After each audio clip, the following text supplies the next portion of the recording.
Excusez-moi, Oui. je voulais savoir, est-ce que c'est le carnaval? Est-ce que c'est le carnaval? Bah non, pourquoi?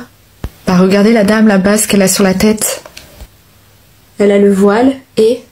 Bah c'est pas le jour où il faut se déguiser. Moi ça me dérange un peu d'être dans une pièce avec Ça elle. vous dérange d'être dans une pièce avec une dame voilée?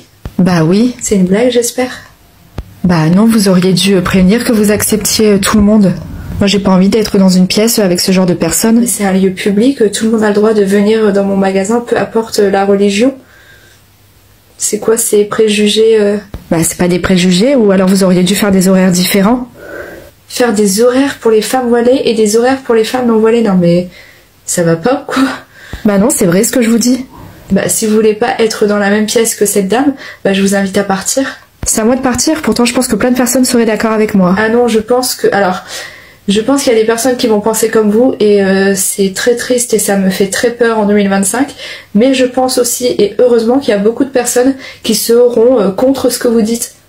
Parce qu'on est en 2025 et qu'on doit accueillir tout le monde, peu importe sa religion, peu importe sa couleur, peu importe son poids, sa taille. Tout le monde, on est tous égaux en fait. Donc si cette dame a envie d'acheter mes bijoux, et ben que grand bien lui fasse en fait. Et je préférerais largement vendre mes bijoux à cette dame plutôt qu'à une dame comme vous qui a des préjugés de 1890.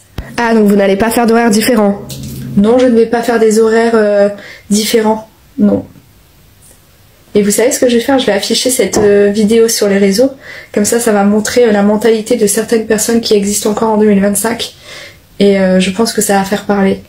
Dans ce cas-là, je vous invite à quitter mon magasin et surtout à ne plus jamais y mettre les pieds.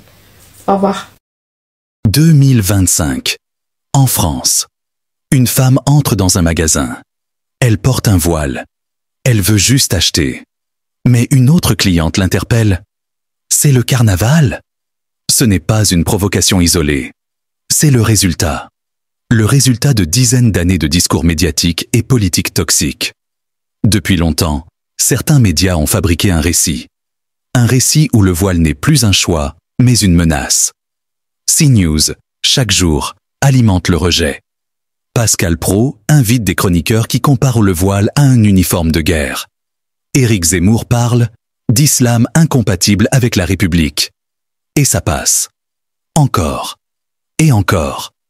Mais ce n'est pas que les médias. La politique suit. Ou plutôt, elle précède. Gérald Darmanin, ministre de l'Intérieur, ose dire « Le voile est un signe de radicalité ». Marine Le Pen propose d'interdire le voile dans l'espace public. Et son successeur, Jordan Bardella, plus jeune, plus lisse, mais pas moins dangereux, répète « Nous devons éradiquer l'islam politique ». Mais dans la pratique, ce qu'ils visent, ce sont des mères, des étudiantes, des citoyennes. Ce climat a un prix. Le prix, c'est cette scène. Une femme se fait humilier publiquement, et l'autre croit être dans son droit. Ce n'est plus une opinion. C'est une éducation à la haine. Heureusement, il reste des voix courageuses. Comme cette vendeuse, qui refuse de plier. Qui dit « Ici, tout le monde est bienvenu ».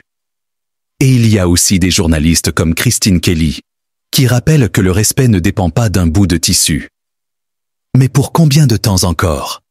Si le poison continue de couler chaque jour, combien de femmes devront choisir entre leur foi et leur sécurité?